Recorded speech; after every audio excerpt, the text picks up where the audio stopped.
I'm bearish on Aster. In this video, I'm going to go over 7 different reasons why I don't think the project is going to 10 to 100x, as I've seen some people post about on Twitter, and my thoughts and reasonings as to why it won't. So the first reason I believe is because I think the perp meta has kind of peaked. Now, on the 10th of October, there was over $19 billion in liquidations. And you can just see this on platforms such as CoinGlass, over $19 billion. It was the largest liquidation event ever to happen. A lot of people just completely lost their funds. Here you can see Hyperliquid go from over $6 billion in TVL down to $5 billion. And overall, I think a lot of people are fatigued at this point from perps because a lot of people got liquidated. Their accounts completely got erased. And I think a lot of different companies and projects saw Hyperliquid and honestly just how profitable they are. If you look at the revenue, it's over $1 billion a year in just revenue. It's absolutely insane how really profitable this company actually is. And so I think a lot of different companies saw that, and then you got this hype, pun intended, of different perp projects, like for example Hyperliquid, Avantis, even Justin Sun creating his own, and then of course BNB had to also jump into the pie and create their own. And then for just a lot of users to get liquidated recently, I think overall with just the amount of different platforms and also just the liquidation events that has happened, I think a lot of people are now fatigued with perp trading. Another reason is that Aster perp volumes has been delisted from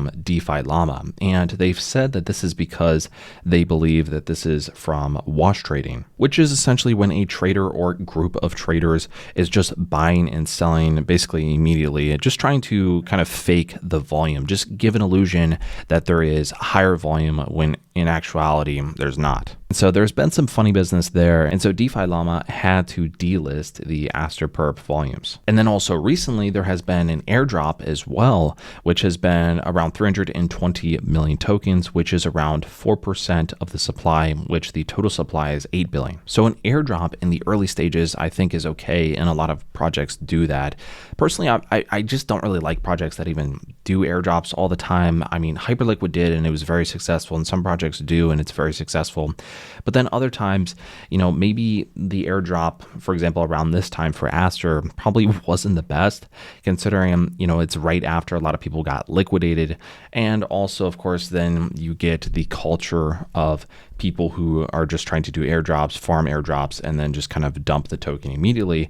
I think it's going to put a lot of sell pressure on the token. And then if you look at the top 10 holders on BSC, and this is per Dex Screener, you can see that they're holding over 90% of the supply. So it's also not really decentralized at all. And then if you look at the supply in general, there is 6 billion tokens that will come out into supply because there's going to be the max supply at 8 billion, and there's currently 2 billion of those circulating right now. So there's going to be 6 more billion that will come out into the supply and inflate the supply. So there's going to have to be more buyers than there are just sellers, and also tokens coming out into supply to help prop it up. And then if you just look at the market cap, it's over 2 billion.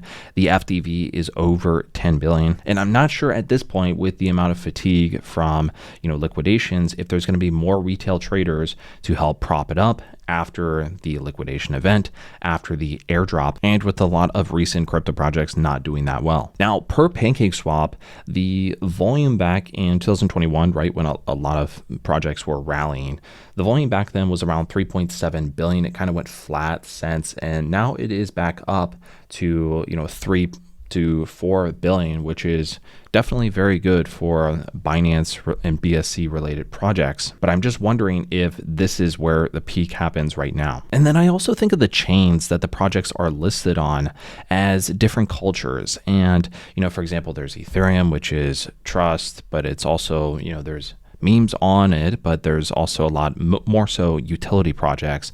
There's base. They say base is for builders. There's some memes, but there's also utility. And then there's Solana, which is more memes, but it also has some utility. And then there's BSC. And BSC, in my opinion, doesn't have really much of anything beyond perps and gambling and memes in itself. And this is also coming from someone who used to work at Binance. I used to work for CoinMarketCap, which was under Binance. So overall, those are my thoughts on the project. I'm not saying that the project is going to zero, but I'm not necessarily bullish on it in the sense that I think it's going to 10 to 100x, as I've seen some people mention on Twitter. So yeah, those are my thoughts on it. That's all for this one. I'll see you guys in the next one.